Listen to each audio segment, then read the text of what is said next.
Bueno, vamos a iniciar un video de espina. Hola compañeros y compañeras de YouTube, estamos con un nuevo video y como se los expliqué vamos a hacer un video con espina. Lo quiero hacer rápido porque tengo poca memoria y grabamos como 3 minutos y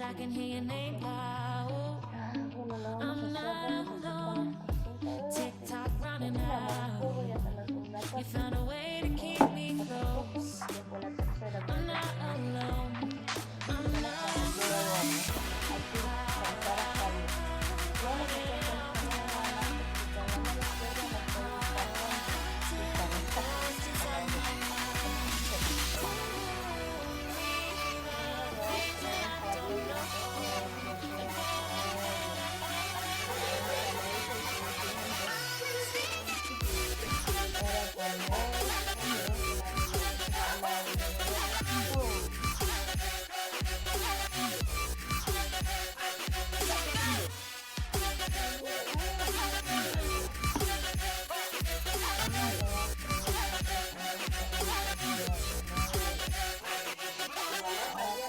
Gracias.